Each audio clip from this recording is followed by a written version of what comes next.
Salam. اليوم نناقش مرة أخرى أمراض الدم. Nous allons aborder une nouvelle fois les hémopathies. Ceci coïncide avec Octobre Rose, Octobre al-Warti. Par définition, il s'agit tout simplement des maladies du sang. On parle ainsi d'hémopathie maligne pour désigner un cancer du sang. Après les premières explications avec notre invité que je vous présenterai dans un instant, nous allons tenter de savoir pourquoi ce manque de communication autour de ces pathologies. Aussi, quelle est la meilleure manière de sensibiliser la population. Nous finirons par les nouveautés thérapeutiques et la situation en Algérie. بعد التفسيرات الأولى مع ضيفنا نحاول معرفة أفضل طريقة لزيادة الوعي حول هذه الأمراض. نكملوا مع المستجدات العلاجية والوضع في الجزائر حاليا. مرحبا حالتي حالتي.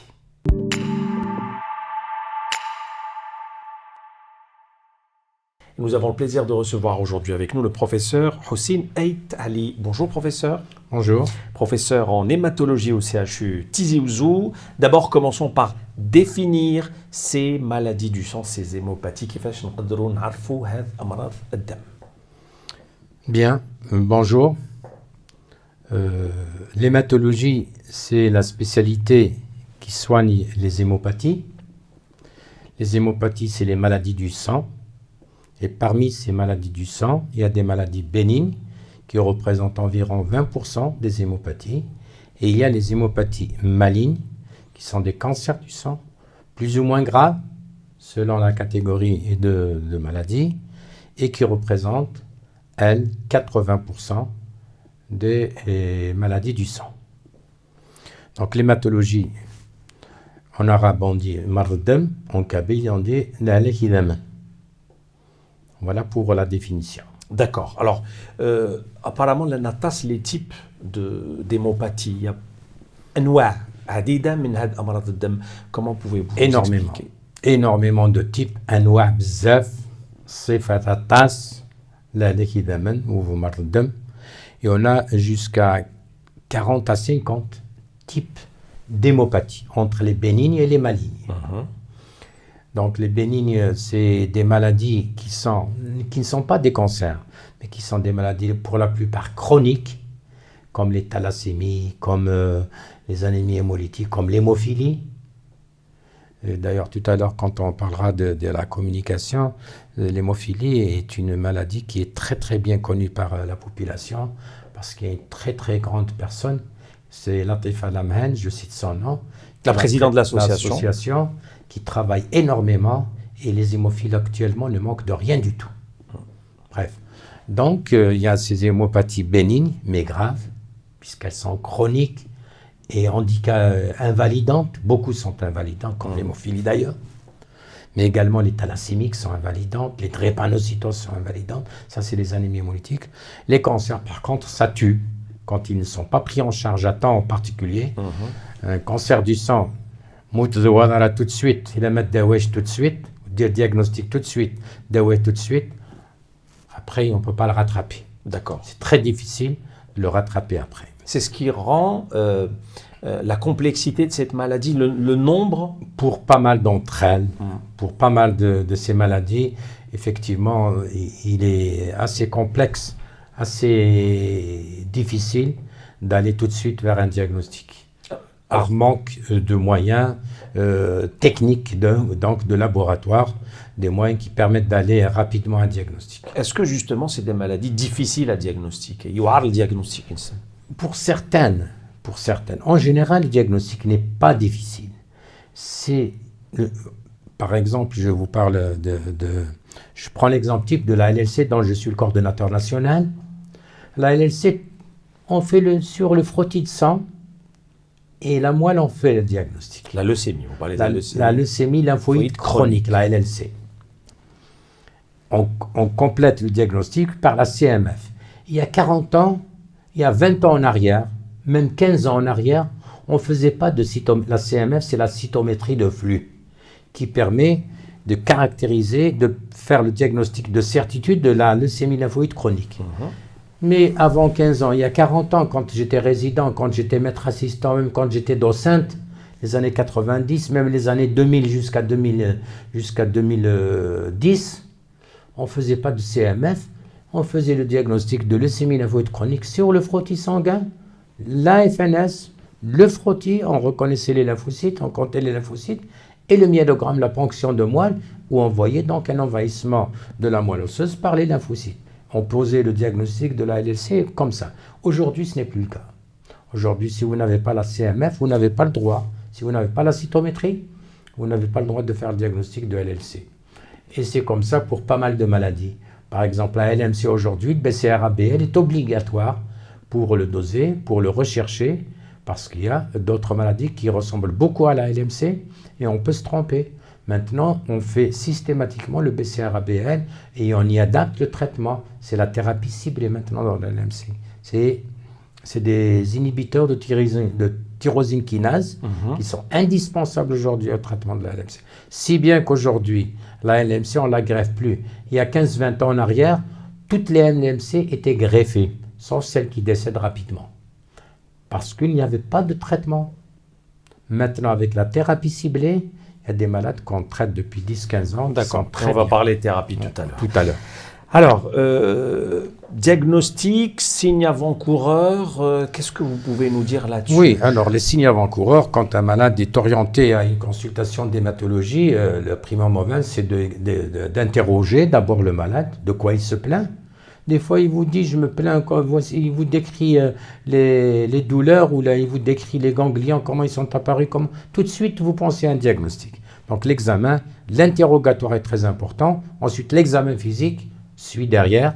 Mais un examen approfondi, on est d'accord. Absolument, un Dans votre examen cas clinique. Dans tous les cas, tous les médecins doivent se comporter de la même manière. En France, si vous voulez faire, quand vous allez à une consultation, on vous déshabille complètement. Chez nous, on ne déshabille pas par pudeur, par ceci. On veut examiner les ganglions, on va vers les aires ganglionnaires, on veut palper une rate. Voilà. Mais il faut quand même un examen relativement approfondi. D'accord. D'autres signes aussi. Par exemple, la pâleur. Bien sûr. Après avoir examiné le patient, on reconnaît la pâleur. On reconnaît un syndrome hémorragique. S'il a des taches sur la peau, dû à la thrombopénie, au manque de plaquettes.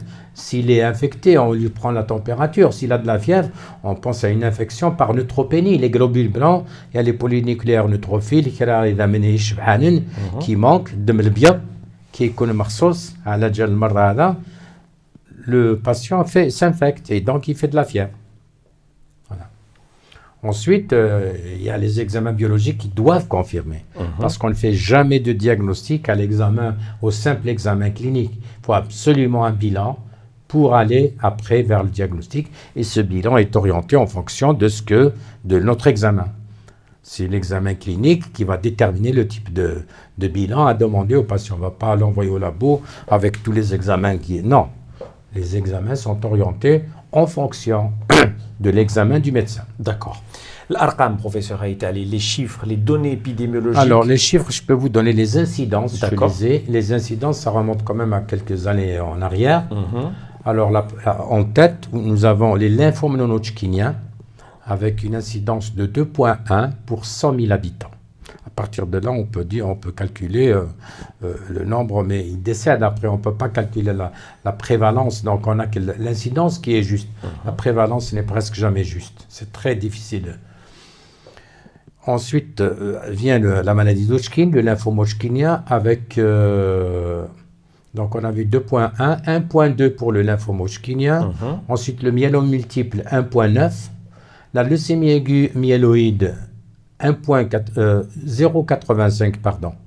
0,9 pour le myélome multiple.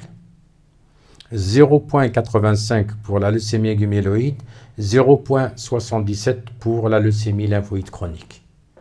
Donc, tout ça, c'est pour 100 000 habitants. C'est des chiffres qu'il faut rapporter à la population. Et à partir de là, on voit... Ça, c'est le nombre de nouveaux cas par année. L'incidence, c'est le nombre de nouveaux cas par année. D'accord.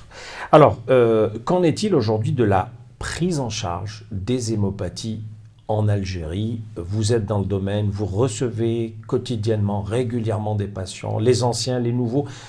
Qu'est-ce que vous pouvez nous dire sur cette prise en charge? Alors, la prise en charge, globalement, elle se fait correctement.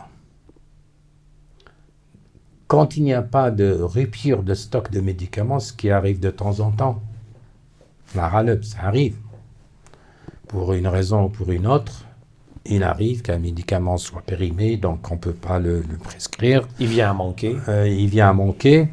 Donc, mais en général, les traitements, nous les avons. En tout cas, les traitements standards. Et nous sommes au niveau des maladies classiques les plus fréquentes de l'hématologie. Je vais citer les leucémies aiguës, les leucémies chroniques, le myélome, les lymphomes, la maladie d'Hodgkin, les syndromes myélodysplasiques. Tout cela, nous avons des traitements standards à l'international.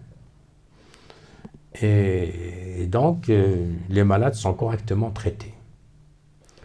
Notre drame, c'est quand le malade rechute. Parce qu'une fois rechuté, le premier traitement, le traitement standard qu'on a utilisé, Mais fait. c'est fini. Il n'est Plus efficace. Il n'est plus efficace. Donc, sauf s'il rechute très tardivement. S'il rechute après 3-4 ans, on peut reprendre le même traitement. Mais la rémission, même si on arrive à une rémission, elle va être trop courte. Il va encore rechuter et là, c'est fini. Alors, le problème à ce moment-là, c'est qu'il faut trouver des drogues efficaces pour cette rechute. Ou des fois, le traitement ne marche pas d'emblée. C'est un malade réfractaire qui ne répond pas au traitement dès le départ. Et donc, il faut évacuer ce traitement et mettre un autre. Et donc, il faut trouver les drogues efficaces. Et c'est en général, actuellement, il y en a quelques protocoles qui sont disponibles, qui sont plus ou moins efficaces, mais maintenant, l'efficacité, elle n'est prouvée que par les thérapies ciblées. Alors, on peut expliquer la thérapie ciblée en 2 mots pour que le Alors, la comprenne. thérapie ciblée, c'est... Comme son nom l'indique déjà. C'est le médicament qui va aller attaquer la cible responsable de la maladie. Ça peut être un antigène, ça peut être une mutation d'antigène. En tout cas, c'est sur le génome. C'est pour ça que la cytogénétique, il affiche, il y a des examens spécialisés. C'est pour ça que je dis, c'est très complexe pour certaines maladies. Pour traiter et guérir ce type de malade, il faut aller s'attaquer à la cause qui est en général, donc la cible qui est en général un problème Donc génétique. le reste est épargné. Le reste est épargné. Voilà, c'est uniquement la cible. C'est uniquement cette cible et ces médicaments existent. C'est la thérapie innovante, ciblée. Cette thérapie, malheureusement, pour 90%, elle nous manque. Donc au jour d'aujourd'hui en Algérie, elle n'est pas disponible. Il y a quelques thérapies ciblées qui sont disponibles. Il y a les inhibiteurs des tyrosine kinase pour la leucémie myéloïde chronique. Il y a l'anti-CD20, le rituximab pour la LLC et les lymphomes. Mais pour le myélome, par exemple, on n'a rien. Voilà. Pour la maladie d'Hodgkin, on n'a rien. Pour les lymphomes, on a le rituximab. Mais pour la maladie d'Hodgkin, on n'a rien. Et on attend ça arrive. Il y a des médicaments qui sont enregistrés, mais qui ne sont pas encore mis à notre disposition pour des raisons diverses, on va dire. Et puis voilà. Donc c'est un peu ça la réalité en Algérie et la réalité thérapeutique dans le monde et les nouveautés. Bon, dans le monde, les États-Unis, c'est eux qui fabriquent la plupart des médicaments. Et s'ils ne les fabriquent pas, ils les achètent. Donc, il y a des protocoles qui sont donnés aux États-Unis. Ça rend fou les gens. L'Europe, par exemple. Il y a des protocoles qui coûtent jusqu'à 100 000 euros par mois pour un malade. Vous vous rendez compte, vous allez faire en France. En France, ils ne feront jamais un protocole de traitement qui coûte 100 000 euros par mois. Aux États-Unis, ils le font. Parce qu'ils ne regardent pas le prix, ils ne regardent rien. Eux, c'est ils visent la guérison, quel que soit le prix, et ils tapent très très fort. Et ils réussissent. Moi, j'étais aux États-Unis, à Houston, ils ont écrit centre anti-cancer. MD Anderson, le mot cancer est barré. Carrément. Carrément, il est barré en rouge. Il n'y a plus de cancer là-bas. Il est guéri du cancer. Parce qu'ils ont les médecins, bien sûr, et ils ont les médicaments qu'il faut. D'accord. Alors, parlons justement aujourd'hui de ces hémopathies du point de vue communication. Pourquoi, à votre avis, on ne parle pas beaucoup autour des hémopathies? Vous avez parlé tout à l'heure de Madame Lemhan, qu'on salue d'ailleurs et qui a été plusieurs fois notre invitée ici même dans Healthy Healthy et qui fait énormément de bruit autour des hémophilies de manière Les générale. maladies hémorragiques en général. Exactement. Pourquoi, à votre avis, aujourd'hui, on ne parle pas beaucoup des hémopathies? Bien, alors on va rester dans le domaine de Madame Lamane, qui est donc la présidente de l'association des hémophiles. Les hémophiles, je ne connais pas comment ils ont démarré leur association, mais depuis que j'ai ouvert le service d'hématologie en 1982, 10 ans plus tard, c'est-à-dire vers les années 90, on a vu que l'association des hémophiles fonctionne très bien. Et à leur tête, la main depuis une bonne quinzaine ou une vingtaine d'années, parce qu'elle bouge. Elle bouge, elle voit les familles, elle voit les patients. Elle est active. Très, très active. تحرك تصور موضة نسخم توصل حتى لباب الدار تاع لي مالاد تحوس عليهم كيفاش راهم إلا عندهم دواء إلا مخصوصين دواء. Est-ce qu'il leur manque quelque chose? Elle vient à l'hôpital, elle harcèle le DG, elle va au ministère, elle harcèle le ministère, elle harcèle la PCH. Et les hémophiles, aujourd'hui, alhamdoulilah, ils ne manquent de rien. Ils ont la prophylaxie, ils ont tout. Ils ont tout dans leur frigidaire à la maison. Ils se piquent eux-mêmes, on a fait la formation. Les tout petits, on a appris aux parents à piquer leurs enfants pour qu'ils ne viennent pas à l'hôpital, ça ne dérange pas. Les adultes, ils ont appris, les grands-enfants et les adultes, ils se piquent eux-mêmes. Et ils ont le facteur 8 de l'hémophilie. L'hémophilie A, ils l'ont à la maison dans leur frigo. Et chaque mois ou 2 mois, ils viennent, ils renouvellent leur stock. Pour l'hémophilie, ça marche très bien. Mais pourquoi pour le reste, il n'y a rien? Parce qu'il n'y a pas d'association. C'est les associations qui font bouger les autorités, qui font bouger la wilaya, qui font bouger le ministère, qui font bouger les hôpitaux, qui harcèlent les médecins. S'il n'y a pas d'association, le médecin, le pauvre malade, il vient, il consulte son médecin, il prend son ordonnance, là il est hospitalisé, il reçoit sa chimio, ni vu ni connu. Ni le ministère ne le connaît, ni la wilaya le connaît. Par contre, quand il y a une association qui est active, très active, elle harcèle les autorités. Et les autorités, à partir de cet harcèlement, ils font quand même un effort de communication à travers la radio nationale, à travers la télévision nationale, informer un peu la population, bouger un peu plus, et donc pour permettre aux malades de prendre conscience de sa maladie, de s'informer, et donc de faire le nécessaire de son côté, parce que s'il n'y a pas la participation du malade pour sa prise en charge, c'est l'échec d'emblée. Un malade qui ne fait pas confiance, qui ne suit pas les instructions du médecin, etc., il est fichu. Fichu entre guillemets, excusez-moi le terme, il est condamné. Donc, à Morin, il a aditva, أكنس دين الطبيب هذه السوداء إنسان كنس دين الطبيب ملوشتي يخصني قد يشتكي مي الطبيب مستدي فرار الطبيب هذا راح ديريكتور السبيطار المريض اللي ما صابش روحه مع الطبيب شاف بلي خاصة مخصوص في حاجة هذه ولا هذه يطلع المدير تاع السبيطار المدير تاع السبيطار ما فراهالوش يشوف ديريكتور تاع لا ولاية les associations les wali. Il faut que ça bouge de partout. Si ça bouge de partout, les problèmes vont pouvoir se régler.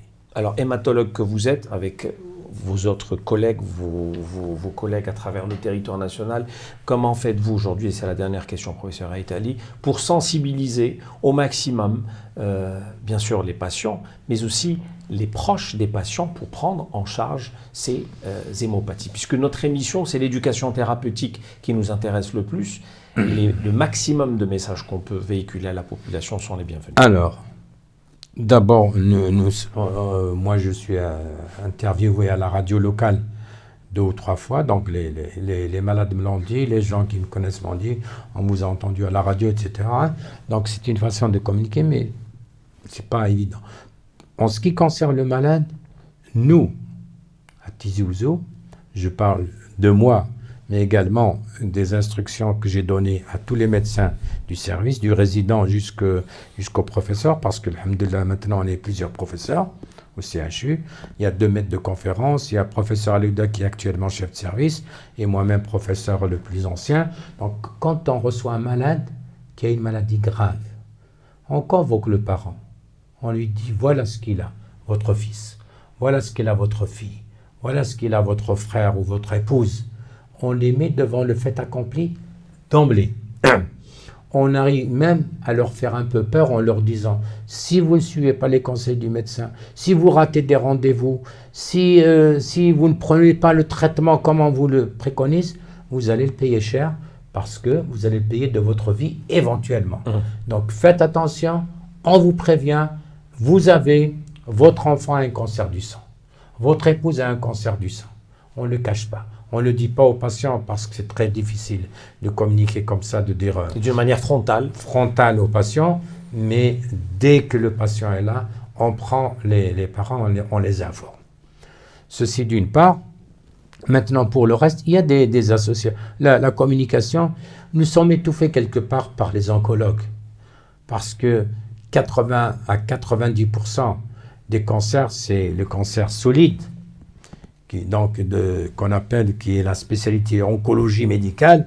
Nous, c'est l'hématologie, onco-hémato. 80% de notre spécialité, c'est de l'oncologie.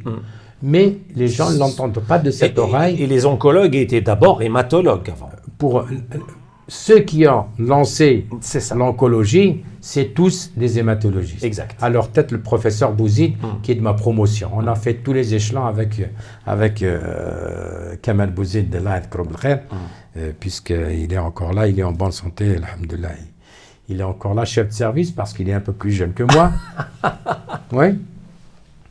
Et les premiers chefs de service d'oncologie, c'est Smaili Ablida, c'est une hématologiste. Farhat Atizouzullah, il est mort d'un infarctus sur la route.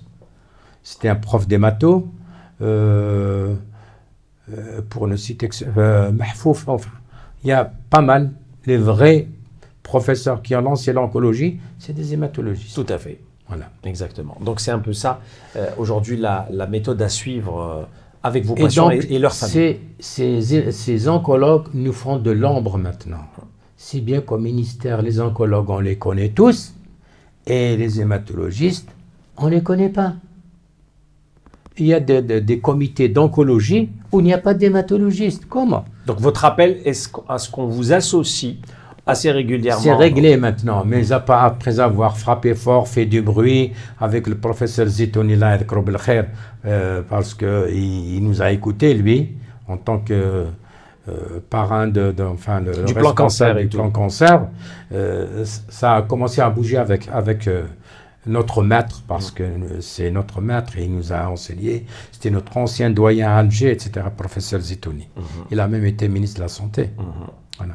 Et c'est grâce à lui que l'hématologie a commencé à avoir un peu, à respirer un peu, à être connue. Très bien. Voilà. Merci beaucoup, professeur Aïtali, Hossein Aïtali, d'avoir répondu présent à cette émission. Merci beaucoup. Je vous en prie, il n'y a pas de quoi. Professeur en hématologie CHU, Tizi Ouzou, pour rappel. Merci à vous de nous avoir suivis. Restez-nous fidèles dans Healthy. Et n'oubliez pas vos questions et vos suggestions sur les plateformes de diffusion des réseaux sociaux. À très bientôt. Salam.